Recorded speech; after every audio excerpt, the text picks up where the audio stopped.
All right. Hey, everyone. This is Damian Rivera of the Live Discussions with Diamond podcast, coming all the way from New York City. This is season 5. We've had some amazing guests, and tonight we have an even more special person coming to the platform. But before we get started, this episode is sponsored by TubaChatTheRadio.com, where you can listen to this interview live in high quality.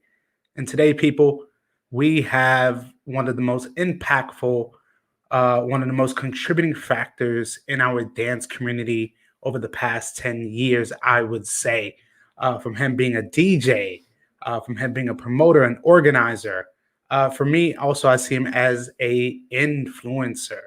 And today, people, we have all the way from Puerto Rico right now, the Don, the Godfather, the one and only Damian Guzman. Hey, what's going on, Damon? Hey, I'm happy to be here. Thank you for having me. Absolutely, my brother. I had to give you a nice introduction. I'm glad that we can definitely connect under all of these circumstances. Me, of course, I'm in New York. You yourself in the beautiful island of Puerto Rico. And honestly, Damian, before we really get started into things, how have you been? Man, I've been good, just taking it easy now with we're keeping ourselves busy in the MOB, been working on different things, from working on the events. On the event side, we're trying to work on COVID protocols and things like that, and how can we reopen safely. From myself personally, I have directed a lot of my energies that I used to spend in dance festivals. Trying to learn more about other different things in life, especially healthy eating and the gym and things of that nature.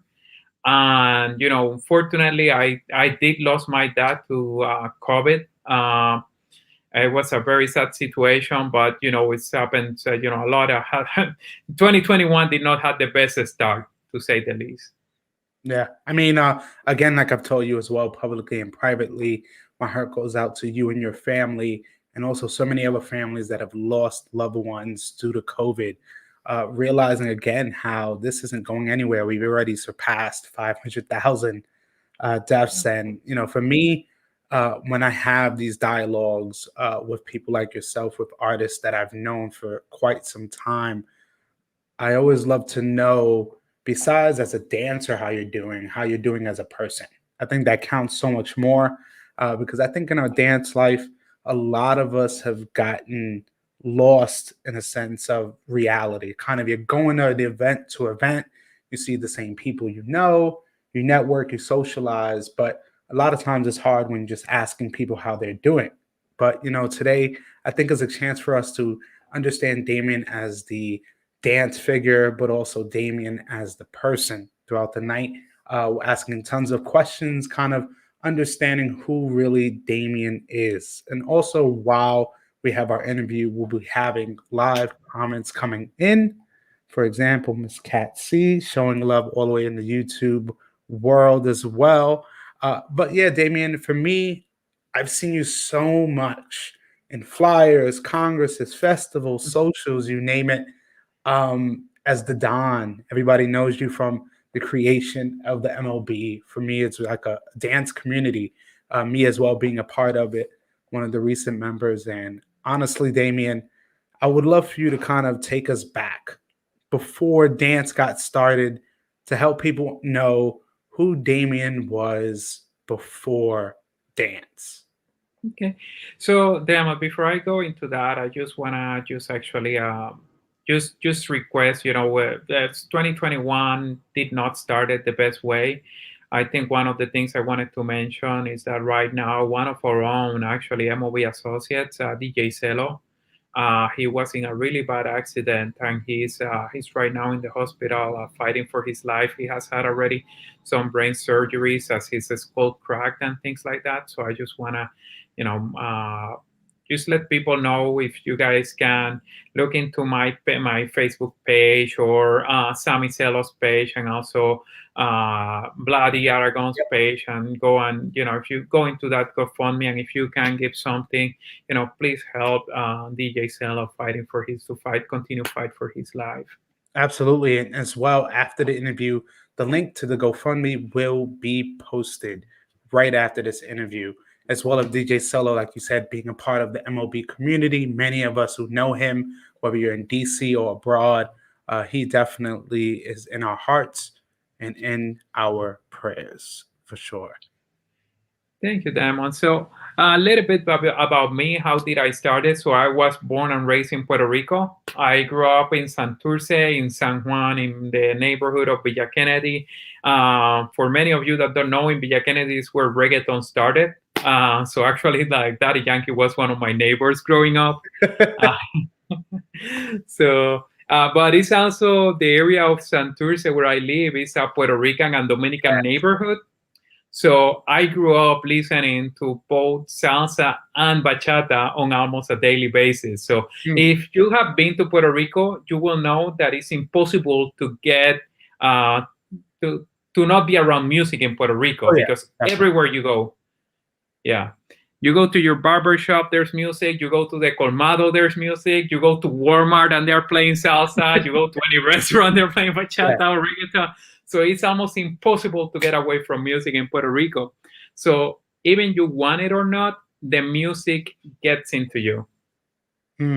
So then realizing, sorry to cut you off in a sense, for people who don't understand, because I think a lot of people get misconstrued, especially in the States, is that in Puerto Rico, there is a actual Dominican population that is in Puerto Rico, and that music and that culture definitely blends. So, I mean, I think that's really something amazing to know, like you have both of those cultures hitting. And like you said, being where you're from, where reggaeton was born, I'm assuming that is not debatable. So we won't even go there. Yeah, I mean, it's if you go to the roots of reggaeton and the first disc that was of reggaeton was called the Playero 37. And if you look Playero, he had an apartment here. And if you look at Daddy Yankee's latest album, he even mentions his neighborhood called Villa Kennedy and saying like, hey, this is where the reggaeton was born and all that stuff. So hey, if Daddy Yankee says it, hey, not even gonna debate it. Man, so growing up in Puerto Rico, many of us as well in the upper states as well understand when it comes to the salsa world, bachata world, where really the bachata world was kind of really in recent times.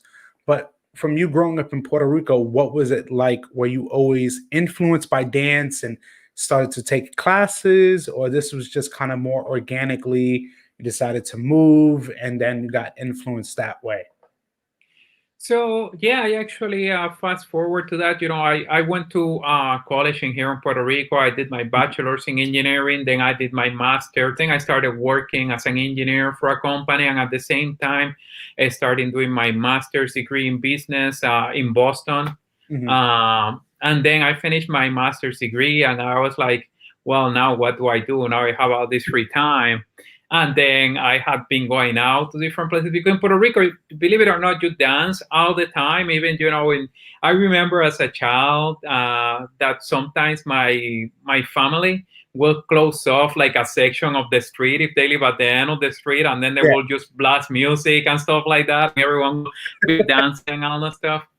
But even though a lot of people dance in Puerto Rico, they don't dance necessarily with the technique that they do. For me, there's two components to dancing. There's the component of technique, and then there's the component of feeling and understanding the lyrics, the song, the music, and all that stuff. So in Puerto Rico, we do have a lot of this, and we pretty much dance the way that we feel the music, but we don't necessarily dance with the technique of a trained ballroom or a trained salsa dancer, right, for the most part. So no, I definitely understand, because I was also a kid dancer going to Puerto Rico, and I noticed that you really had to start in a dance school, or usually when you're younger. So, I mean, seeing them then grow, but realizing there weren't that many adult dance companies that I heard of in Puerto Rico doing that. So, in Puerto Rico, then, what made the transition? Of course, like you said, during your studies with school. Kind of did you solidify yourself really in Texas, or you were kind of still traveling and making that decision? So after Puerto Rico, I moved to Texas. I lived in Texas for 3 years. Then moved to Boston, lived in Boston for 2 years or so. Then I moved to Chicago. And that's when I decided, hey, by the way, I was bored in Chicago. I had nothing else to do. At that point in time, I really hated going to the gym and I wanted something that kept me active. And I decided, hey, I'm Puerto Rican and I see I go to all these clubs and I see these people dancing very fancy and I cannot do that. It's like, hey, I need to change this stuff. I see these people dancing salsa so well and I'm like, yeah, and then I ask and they're Colombians or Venezuela. I'm like, no. I need to rep Puerto Rico here. so, so started taking some classes actually at the Chicago Dance Academy of Salsa. And that was really my introduction to start dancing more technically. Salsa, and then eventually started taking bachata lessons at the same place as well. And it started, liking both actually. There was a point in time that I loved both. Then fast forward to 2 years later, I moved to Boston. And then some of my friends in Boston, by that time, I was probably like an intermediate level dancer or so. And then I pretty much, they invited me to this thing called a Congress. I'm like, Congress. But it was in DC. I was like, DC is fun. At that point in time, it was called DC Bachata. So I decided to go without them. Right. So went to DC Bachata, and at that point in time, I danced a lot of bachata, and I discovered like this passion for bachata that pretty much like before that Congress, I went like 50-50 between salsa and bachata. After that Congress, I went like 99% bachata. It only takes that one moment or those few hours of dancing to kind of take you away. And realizing too, another fact that I'm learning is you are another one of those dancers who are known as bachateros in a sense, but started off in salsa. And I noticed that was a lot of dancers that I know kind of come from that background. So, like you said, you had moved to Boston, then went to the DC bachata event there. What year would you say that was? That was probably around 2010 or so, 2011. Gotcha. So then you, of course, you kind of get that itch, you kind of get that bug in you. Was it more where you were living, were you going to more socials there, or you found yourself traveling to different congresses and festivals to, really engage and network yourself? So when I was in Chicago, I used to go dancing there all the time as much as I could. And, I became at a decent level and then eventually moved to when I was in Boston and I went to that Congress in August, DCBX with my friends there from Boston. And after networking with the dances in there, at that point in time, I think, I left the DCBX festival and immediately booked my 3 next festivals. So, but literally, like I got back home on that Monday, whatever, and then I booked 3 festivals. And one of them was the following month, which was the Montreal Bachata and Souk Festival. I booked another one in November, which was the Paris Bachata Festival. Oh my God. And then I booked also Bachatea in Madrid in Spain. Oh my God. I mean, you really took it to the next level. Most people think it's just the next few socials in your local town.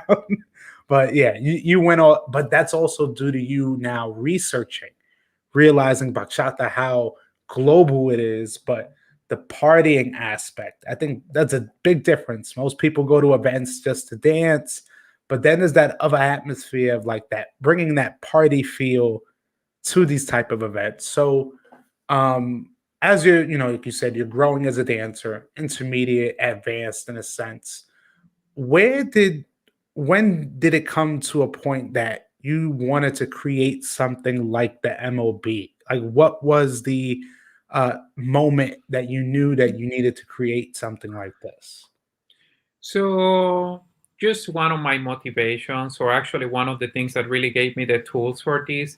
When I was doing my master's in business, I also enrolled in a special program as part of that master's in Boston College. It was called Leadership for Change. And what Leadership for Change talked was about, creating nonprofit ventures or social entrepreneurships and things like that. So actually, you can give a benefit to the society, and it was a lot. I started even from like green companies to things to other managing of nonprofits for a social cause. And I left that class always thinking, it's like, I don't know what I'm gonna do with this. I don't have anything in my mind that I am so passionate about. Mhm. Uh, and then, like 1 or 2 years later, I have been working as a project engineer. I'm also a professional project engineer, project manager versus an engineer. And I also noticed that there was a gap in the Latin dance scene. The more I started getting into it, that uh, since I had the means to travel and go to different festivals in Europe and all over the US, I started noticing that, hey, I go to a festival in Orlando, but I see that my friends from Chicago are only hanging out with them, with other people from Chicago. My friends from Florida are only hanging out with people from Florida. And I was like, well, you travel all the way here to only hang out with only people from your side. And Yeah. that doesn't really, It didn't defeats really the jive with purpose. me. I think it kind of defeats the purpose. It's like, you're just going somewhere with a group of your friends to stick only with your friends when there's so many people there for the same reason. Exactly, but at the same time, there was not necessarily an avenue to do this safely, Mm. or especially networking with other people safely. Hey, just want to give a shout out to Biscuit, actually Yeah. from the UK. Thank you, man. Appreciate it, brother. Gracias. Hey, so Diamond, so I saw like for example, I was once in Orlando, or Orlando Salsa Congress, which actually used to be back in the day like the top bachata room in the whole country. Just FYI. So I went there, and one of my friends from Chicago actually tells me like, very casually, like, hey, Damian, you want to come to this after party? We're just gonna get some girls drunk and have sex with them.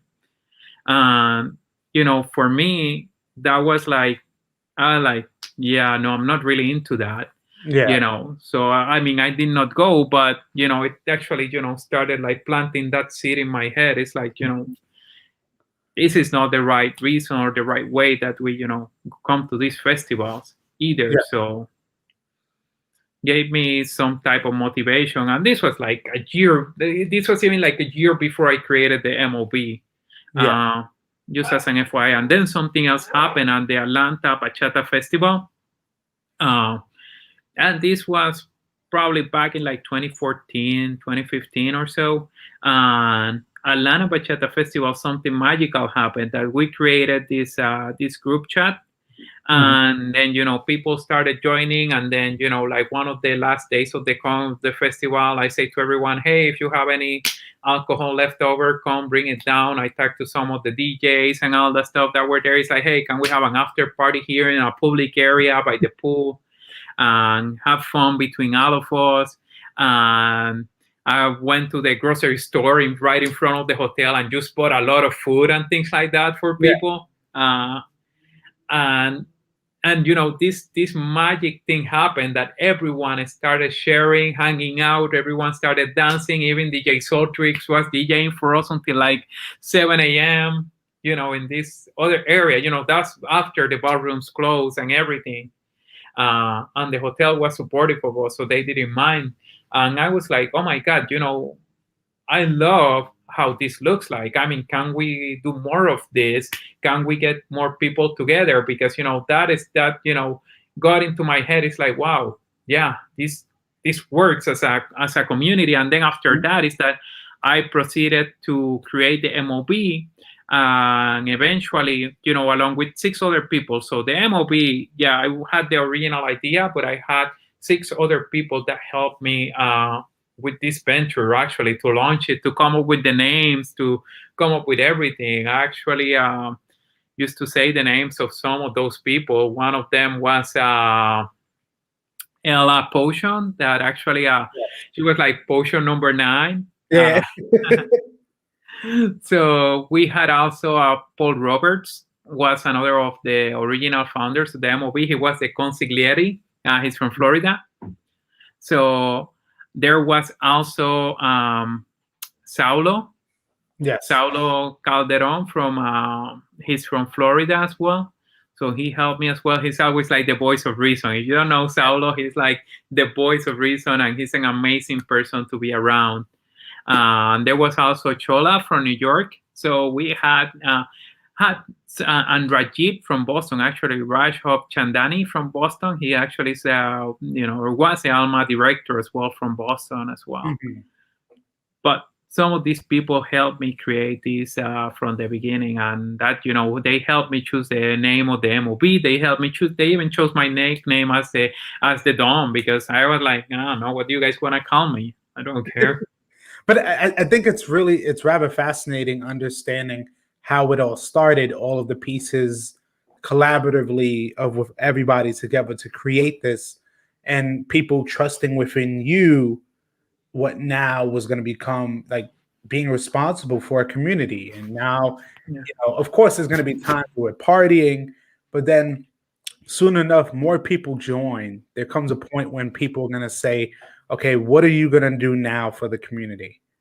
And for me, what I loved about the MLB was you were doing things about the community. You were having, especially with the ladies, having seminars that I've even been a part of to film, talking about sexual assault at events, actually talking about the problems that need to be addressed, at given times, and really showing your contribution. Because, I mean, at one point, seeing in New York, New Jersey, different places I've traveled as a dancer and a filmer, an MLB shirt somewhere, like literally almost every state, you had some type of influence, even across the country, across the world, having MLB people with shirts. But I love the individual nature of giving nicknames that, really, I think that was a really kind and nice gesture to do. Instead of just regularly planning the MLB, you put like associates and people's nicknames. And I think that was really cool.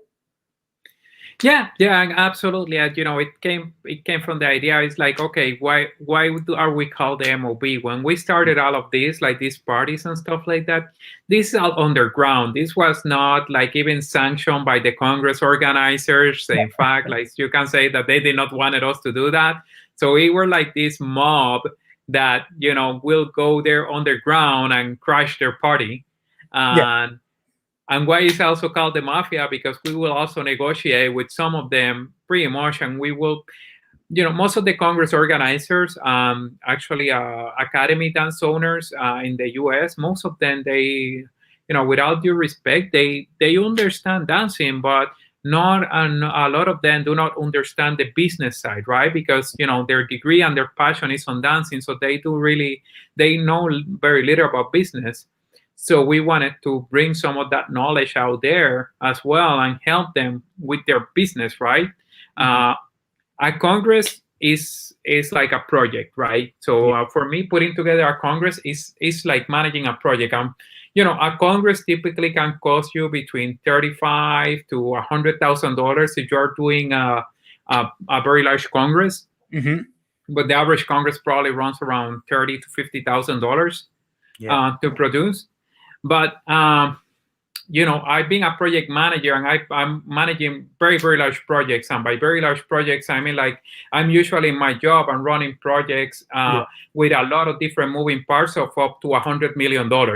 So this is the magnitude that I'm used to work in my regular job. So you tell me like a small Congress, it's like, yeah, that's very easy for me to plan in my head and see all the moving parts and the interactions and manage and analyze the risk and all the stuff associated with a project like that. Yeah, absolutely. So I wanted to bring that knowledge as well to the congresses and the festivals, since I'm also traveling so much, and I'm seeing what they are doing in Italy, I'm seeing what they are doing in Spain, I'm seeing what they're doing in the West Coast, what they're seeing in the East Coast, and try to actually help other Congress organizers with that and influence them to make their event better and more appealing to the dancers as well. And I think that was key because I remember even on, especially on Facebook, seeing you go from country to country, city to city, and I knew right there. I was like, yes, he's researching, he's understanding the way of the land, in a sense. But you now working with different events and kind of being their scout of understanding what it takes to become a successful event.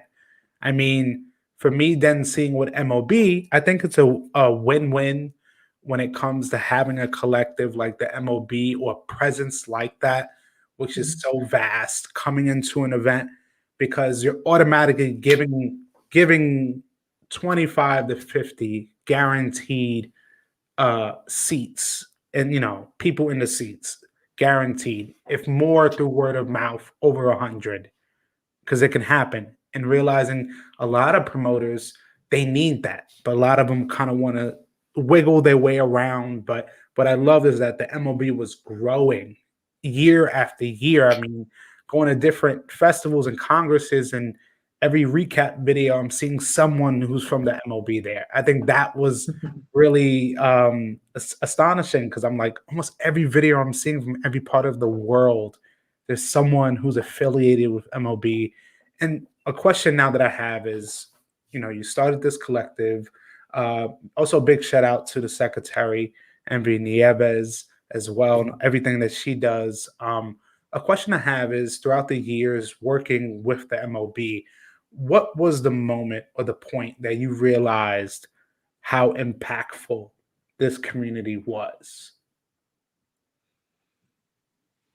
Wow, I think since the beginning when we started doing the MOB, one of the reasons I also did the MOB is because before I will attend all these festivals, and some of these festivals organizers, I will go ahead and talk to them and tell them, hey, what do you think about you do this? Or I think you should do this other thing. Or like, oh, your music was not perfectly balanced for the people that were there. You were not keeping them happy. And they will say like, well, that's your opinion and you're only one person. I have another 5,000 people here. Well, you know what? I wanted to when I started creating the MOB, I started doing all these surveys and asking people about what they want and such. And like, well, guess what? Now it's not only me, it's me and my other 3,000 friends that thinks the same about your event. And Yeah. if we say that is shit, guess what? Well, I mean, you just said it, like at least over 3,000 actual members globally, at least. And how much really money that can bring into an event through word of mouth, through people being affiliated. Because again, I understand from working with promoters and organizers, it's usually between 1 to 3 years. You're going to find out if your event is going to be successful. First year, most of the time, you'll be lucky if you break even. You're probably going to lose money, and then you work your way from there. But having a person like you who was going to these other places, whether it be the bachata event, I think in Croatia, the essentials, that event, and just seeing where you were traveling and kind of getting that experience, it was key. It was vital because just like in the States, we wanted to see what was going on in Europe. It was kind of also that too. Europe wanted to see what the United States was doing in terms of the communities. I mean, I think especially with the States and Europe, there are some similarities, but there are also some differences. I mean, realizing with Europe how things are so close together. I mean, Yeah. seeing you going from country to country, and I knew you were getting such valuable experience and knowledge. And what was that like for you, honestly, initially, just like traveling from country to country and just dancing? Yeah, so my first countries that I went were Paris and Spain. Yeah, well, France and Spain. So and the thing with what I love, I have always one of my passions all my life has been traveling, and Mhm. now I found dancing. And I'm like, oh, I can do travel and dancing and do both together, and I was like, yeah, this actually works. So Yeah, let's get into that. So my experience was actually I wanted to also sightsee and get to know a little bit of every country I go to and yeah, stuff like that. And and it was amazing because dance is such an international language. Like I have dance in almost every single continent out there except for Antarctica. So I have been, like dancing is a universal language. It doesn't matter if you're in China and you're dancing with someone and you don't speak as you speak splat of Chinese, you Yeah. can communicate. It's like drunk people, you can communicate with everybody when you're drunk. Oh my God. I mean, definitely. I mean, but I would definitely say is that with the collective that you created, kind of that camaraderie factor really helped because you're dealing with so many diverse people that I'm encountering who are part of MOB. And for me, I'm not going to lie, from my first time even representing it, talking to people, I mean, it's just like people actually have your back. People actually want to care about how you're doing. And it felt good. I mean, instead of just going to a regular event, filming or performing or socializing and just leaving, actually having people that we all have the same interests and we're all doing it with the right intentions. I mean, for me, I would definitely say being a part of the MLB myself, I appreciate it. Even when we were in Florida those years ago, me filming, and I had a great time. Yeah, for me, I think the MLB is something that the dance community, not just the bachata community, but the dance community Mhm. needed because you have dancers who dance zouk, kizomba, Yeah. bachata, salsa, you name it, different styles. So it's not just exclusive to bachata. But I mean, seeing your influence, seeing everyone's, I mean, it's great. So now, throughout the years, going to different events, you're working with promoters more, helping them in return. Um, and then COVID hits, and realizing from the events that or the schedules that you guys had pre-planned, for some or for many just stopped. Everything came to kind of a halt. What was that initial or those initial moments like for you, kind of maybe being, or do you even remember the last event you were at before COVID happened? Yes, I do actually. I mean, the last event I was actually one of my own events in Houston, Texas. So actually, it happened like right before COVID. I mean, and that was not the last one I traveled to. The last one I traveled to was in Iceland, actually in Hmm. February of last Wow. year. So I was in Iceland and Spain in February of last year. Then I came back to Houston. We did our anniversary. We did our event in Houston, and then COVID hit us. Um, mine was just mainly a social, but it was it was tough, because of all the people that, I mean, I wanted to dance, and for a lot of people, it's also our only ways of interacting with other people Mhm. and connecting. You know, Yeah. for me, the hardest part about COVID has been the social distancing, and Yeah. I personally choose not to see people rather than seeing them in person because I cannot social distance. Like I'm social. Yeah. I'm the type of person that if I see you, I want to hug you. I want to be around you. I want to. So for me, the social distancing portion is extremely hard. And I'll honest. So I prefer to see you via camera or something like that rather than see you in person and not being able to hug because that's actually a kind of torture for me. I know. I definitely understand, and like even myself, especially in New York, realizing I didn't think that the last event I did in February was going to be my last event for a while, and even still, but realizing also how much it affected specifically as well our dance community, because like you said, you're one of those people who thrive on connection, thrive on just having people around and socializing and having a good time. So with this virus, it was easy to literally just cut our dance community in half. And for many in different states, not know when dance was going to come. For some, it's still that way. And now we're in 2021. Things have loosened up, but again, I think as well from other people's experience, like yourself and many others, this thing still isn't going away. Realizing for me, the stance that many people in our community have taken when it comes to dancing. I'm going to be honest, Damien, I think it's really selfish. For me, realizing just because it doesn't affect them, that shouldn't be the end all be all, and I know people want to dance. And it's not just Texas, it's not just New York, it's not just California, it's not just Florida, it's so many other places. Um, for me, I'm thankful on how certain people reacted, but I'm also disappointed. And you, of course, in my consideration, I see you as a leader.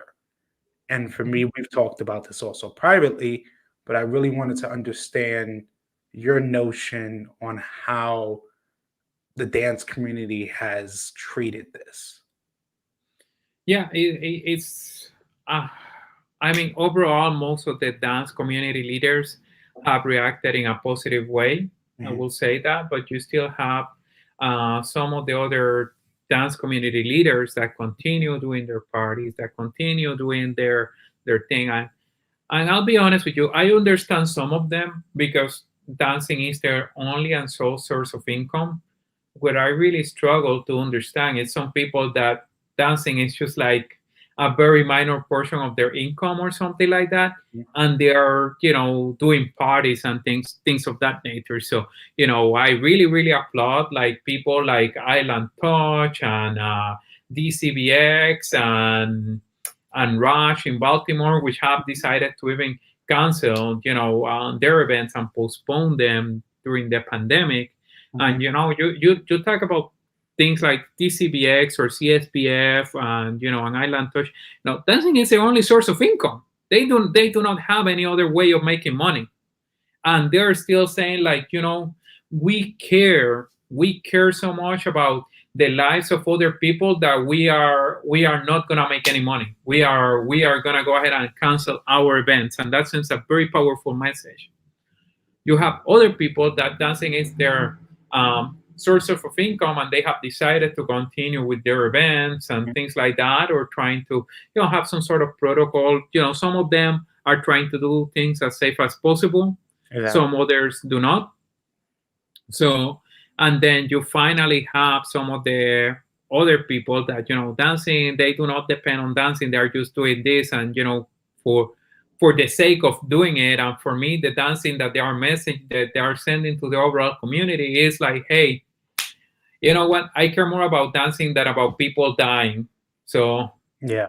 that is the part that really upsets me and really makes me like the most furious of all of this. Because I mean, right now, one of the things that we do know now is that the virus keeps mutating, right? Yeah. And the more people that it infects, the better of a chance it has to mutate, actually, and come up with a new mutation, a new variant.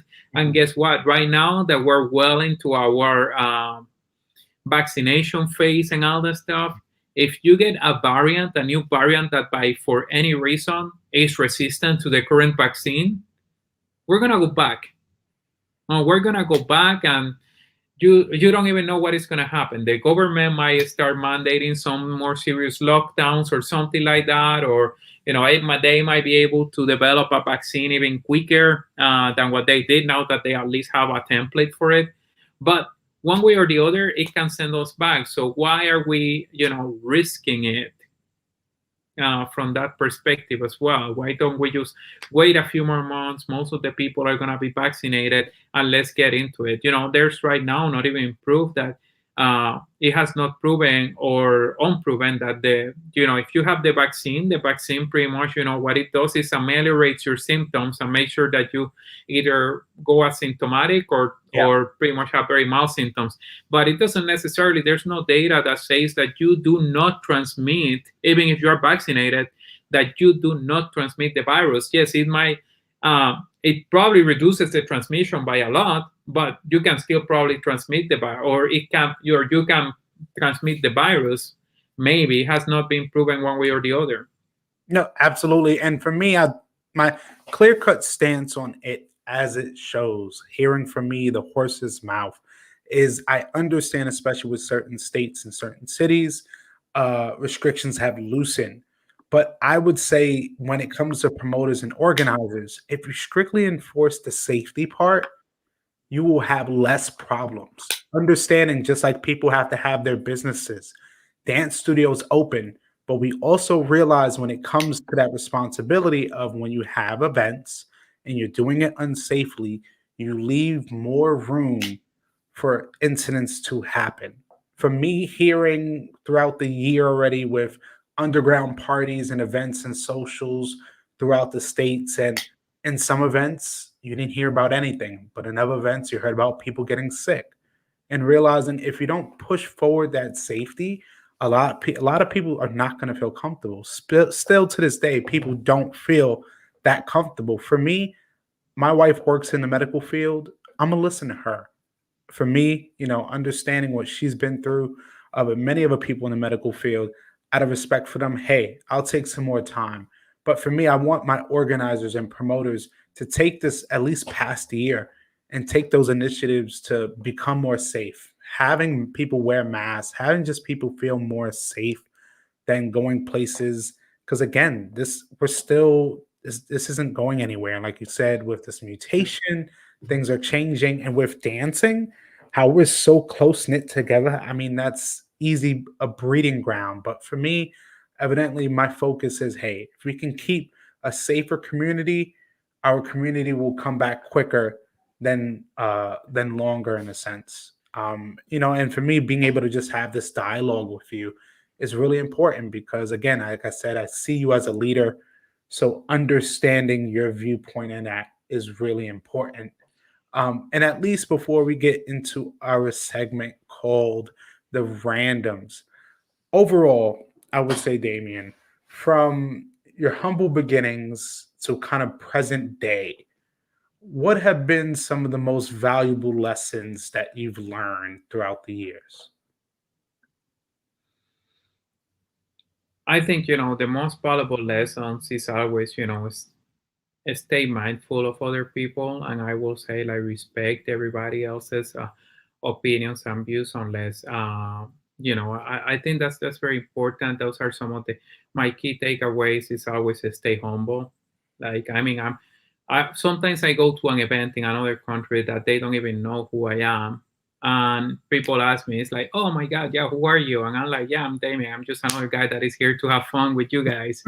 So so and then they find out. But I mean, for me, it's staying humble and staying very personable. um Always don't make assumptions. Make sure that everyone is going through their own struggle usually inside their life and things of that nature. So we always have to be very, very, very mindful of others, and I think that's been key for me. That's one of the reasons I think I can get along with many people, because when I approach them in a humble way. I try to understand where they're coming from. I think every time I go to another country, my soul grows. Yeah. And I say that because I go to another country very critically. Even if what they are thinking is right or wrong, I try to at least understand the process that they are following in their mind. So Mm. it will be interesting. Like I said, I have a lot of friends in the whole dance world, and I want to be able to dance with them again. I want to be able to do things safely, and there is going to be a way to reopen safely. Unfortunately, it's not going to happen in the next 2 3 months. We need more people vaccinated. We need on-site testing on some of these events, which the technology is out there. So believe it or not, the technology is out there. Doing things like that, you can probably reopen some of these events in a safer way. I'm not gonna say Yeah. 100% safer, say Yeah. safely, but and even though you have people vaccinated in the beginning, even though you have on-site testing for every single attendee, everyone still needs to wear masks, no Yeah. matter what. Like, yeah, I mean, it's like that. I know of a recent event that happened, the recent Congress, that at the end, at the last night, everyone took off their mask. Mm. So, and this is in a hotel enclosed in a festival. Man. I Well, definitely. and think about it. There's another countries, like, actually, like, what, I have a lot of friends in a lot of different countries, right? So now I can tell you there's people in Australia and there's people in Taiwan that are dancing with no mask. But why? Because they already took care of the freaking virus. Yeah. So And they have no cases, so they are free to continue with the life the way it was before. yes. and we're still stuck at square one in a sense, it seems. But Yeah. I'm hoping through at least our conversation here, through our dialogue and our opinions, really, people can kind of open their mind, especially promoters and organizers, because when you're providing a safer culture, I think it would make things go way more smoother than before. And at least before we get into again the randoms, my last question really is, what do you see for the future of our dance community? And I would also tie in another question would be, what do you feel the MOB can now provide to the dance community, kind of a quote unquote post COVID time? So post-COVID times, I think that the dance community be it's gonna be a little bit rough in the beginning. Mhm. There's two reasons. One thing I didn't mention before on the organizers portion with the events is that there's another breed of organizers that was born during COVID. Yeah. It was people that have no business in the dance scene, and they are just taking this as an opportunity to take those other people that don't give a shit about the virus and put them together and doing all these underground parties or their own parties and all that stuff. And they are taking advantage that the well-established organizers are sitting back and they're creating these bubbles of thinking. Yeah. Yeah, this is a reality. So you're gonna have that type of organizers and that type of people, and you're gonna have also a lot of people that left the dance scene because in order to keep themselves safer and things like that, they also found other hobbies and Yeah. things like that. So we're gonna lose a lot of people in the dance community. I mean, it is a reality. There's a lot of people that started having like COVID babies and COVID relationships Yeah. and all that stuff. So you just for saying something like that. So a lot of people, just found other different hobbies, which is not unnatural of the dance scene. In the dance scene, you typically almost every year you have like a 15% turnover or something like that. Wow. Because people, they find a girlfriend, they find a boyfriend, and something like that, and they're in the dance scene for like a year and they leave.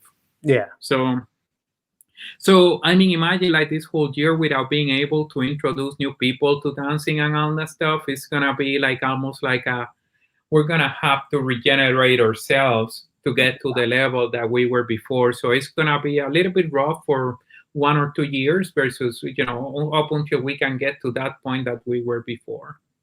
Absolutely. And as well, like I was saying before, with the COVID, I mean, not with the COVID, with the collective of the MLB community, um, do you feel that now when it comes to having events and festivals, that you guys can be a part of those events and hosting seminars like you've had before, whether dealt with sexual assault, but now bringing in COVID safety protocols and kind of those type of seminars?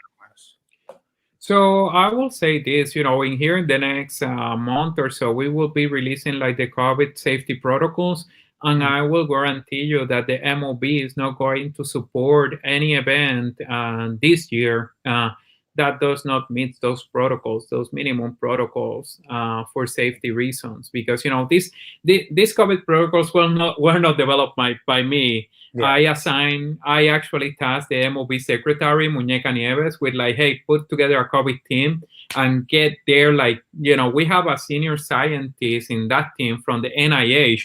This guy actually, it's to a level that this guy works directly with Fauci. So Yeah. this is one of our advisors helping us putting this protocol together. So we have a research scientist from the University of New York. We have people that work in hotels and are managers and things like that as well. We have people representing the business congress organizers and things like that to make sure that whatever we're proposing is reasonable within all. So, and we also have people that are nurses and things like that are going to be working and testing professionals. So we have this team of people that are getting together, putting their heads together, and having recurrent meetings to come up with a safety protocol so that we can reopen events in the somewhat near future. And by somewhat near future, I mean we're in February. We're probably talking like July or above. Wow. Well, that's awesome. Just seeing that how the MLB is still contributing to the community. especially now promoting a safer culture. And that's something I'm really proud of being a part of in terms of that community, being a member of the MLB and realizing that no matter how hard the times may be, that you guys are here for us as a whole. And I think it now kind of brings us to our last segment, kind of gives some clarity, some levity here that I have called the randoms, which is about 10 questions intended to help myself and the audience know a little bit more about you. So, Damien, all I need to know is when you are ready. I'm ready now. All right. Number one, favorite food. Steak. Okay. Number two, if you could only be at one dance event right now, what would it be? Oof. Bachatea in 2012. Wow, we're taking it back. Okay. I'm taking it back because that was like probably like my favorite festival ever. Bachatea in Madrid 2012. All right. Dream vacation destination. Right now, I think actually I've been dreaming to go to Bali. A lot of people I've had on this podcast have told me Bali. From the Google images that I've seen, I know it's a beautiful place. And for you, just it would be in an island in Bali, just chilling out in the sun.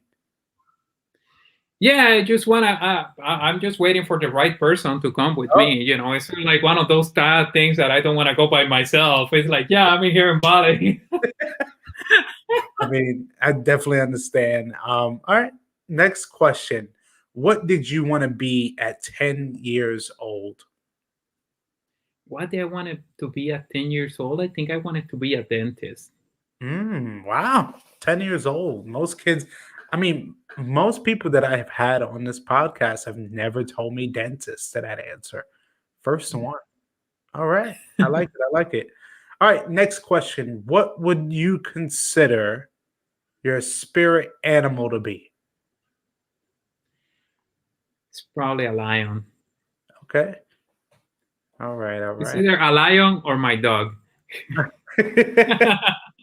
Oh, man, I'm not gonna lie, I love your dog. I mean, I remember when I first met him.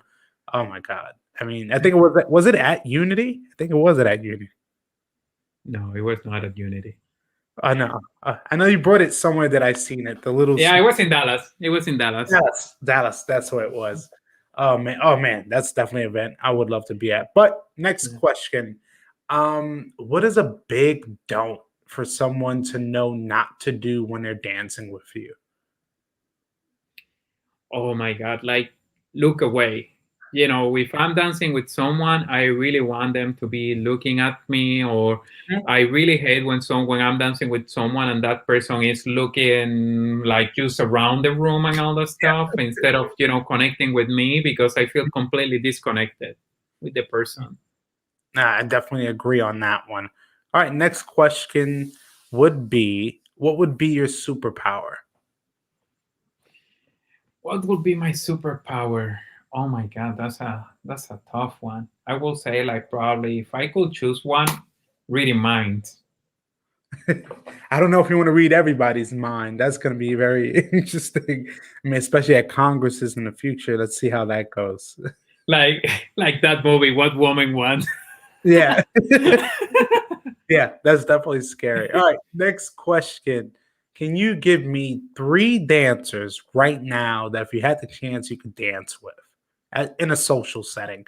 You have three follows. Who would they be? I mean, I would choose Sylvia from Spain. Mhm. I will choose Judith from Spain and Jomante from Leon Jomante. Oh, wow. Jamonte, yes. Big shout out Jamonte out there in Lithuania for Elegantia Dance Company. Oh man, that three is a powerhouse. That's a beautiful big three lineup right there. All right, next question. Special talent that many people don't know you have. Ooh, I don't think I can talk about that in here. Of course, here Mikey's saying I'll go to Bali with you. Of course. Hey, Mikey, let's go. I'll bring Mikey. Man, so no small special talents, something like, "Oh, that's cool. I know how to do this."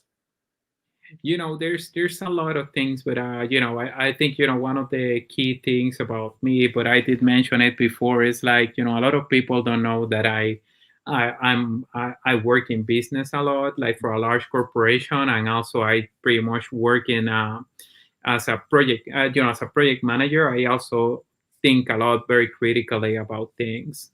Mhm.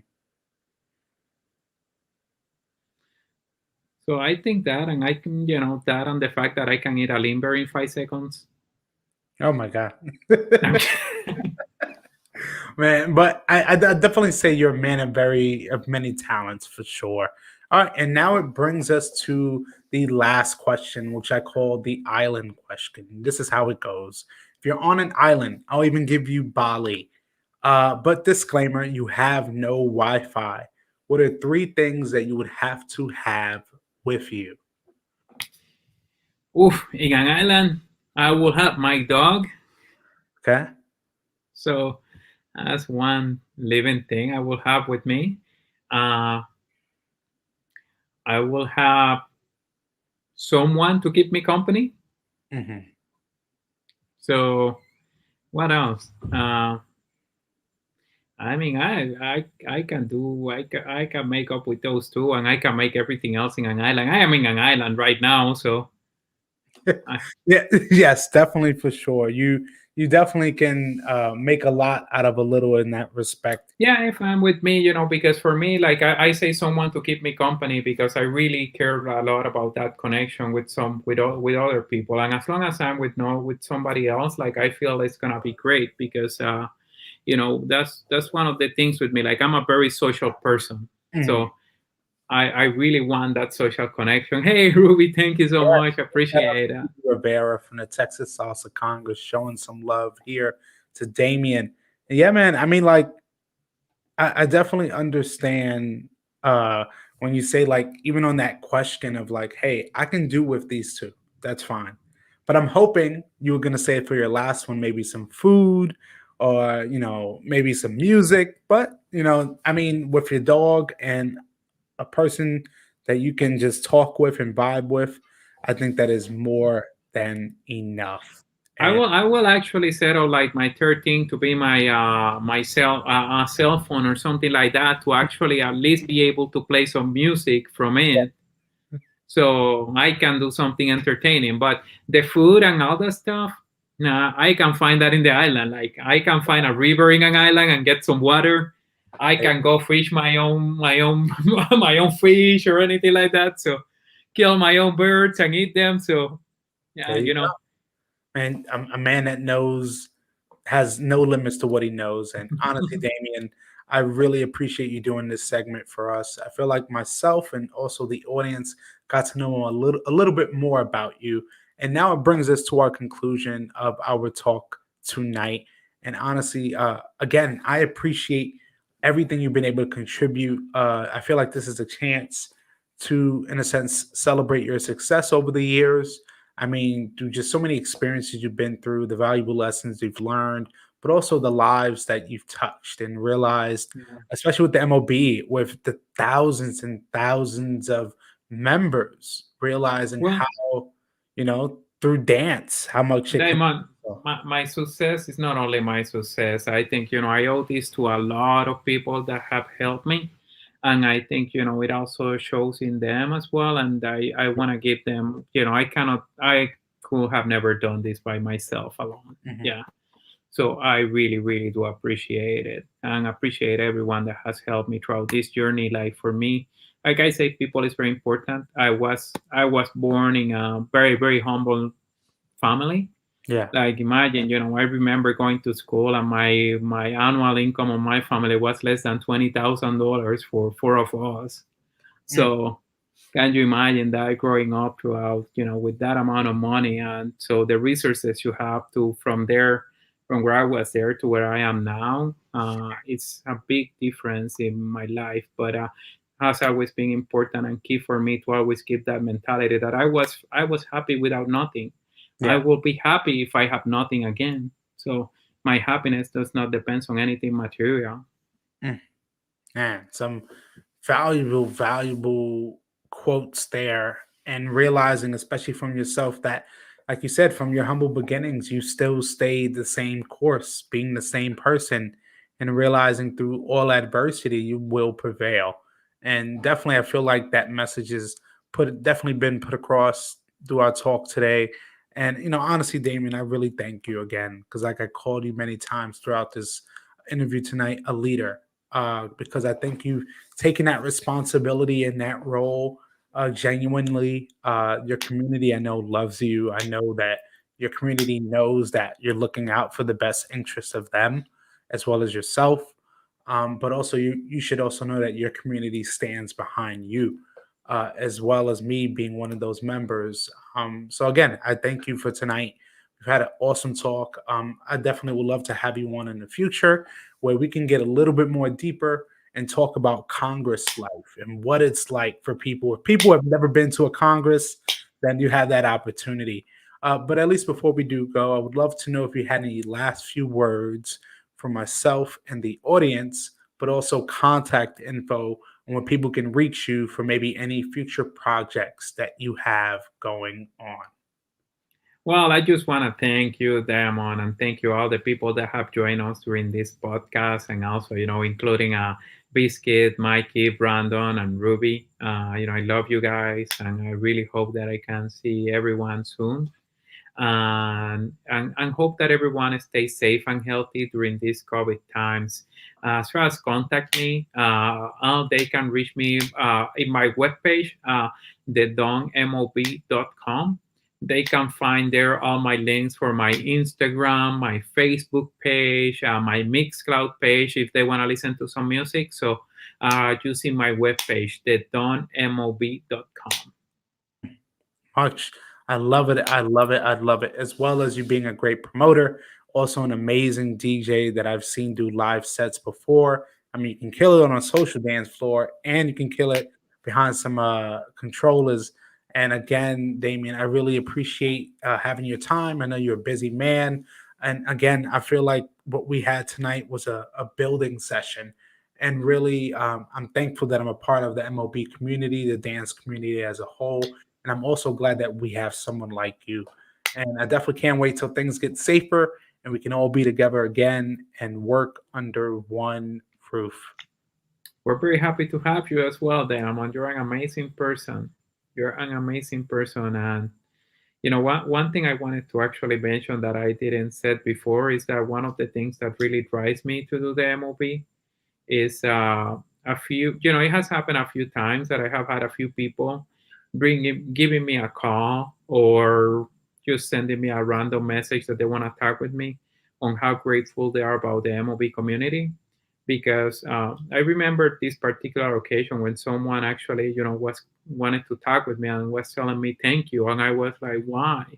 Mhm. Um, because I don't do this for anything. So, and that person told me like, because you saved me, and I was like, what do you mean that I saved you? And that person told me like, I was in a really bad spot in my life. And then suddenly I find this community that brings me love, that they bring me together, and they actually, found some of my best friends within the MOB.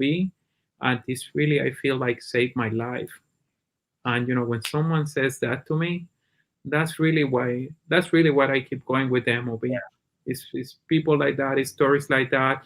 It's really what motivates me to do what I do. Mm. I mean, I feel like you just want to reach people in a positive way. You've been doing that for years. And I think, honestly, the sky's the limit and beyond. And, I know when things get safer, a lot of people in our community know and will not forget the people like you that are doing the right thing. So again, Damien, I appreciate you coming on. I appreciate everyone that's tuned in. Again, you've been listening to another episode of the Live Discussions with Diamond podcast. I'm Diamond here with Damian Guzman from the MOB, the Don himself. And I thank everyone for tuning in tonight. It's been a very special episode, a building session, of course. And everyone, please have a good night. All right. Thank you. Thank you, everyone.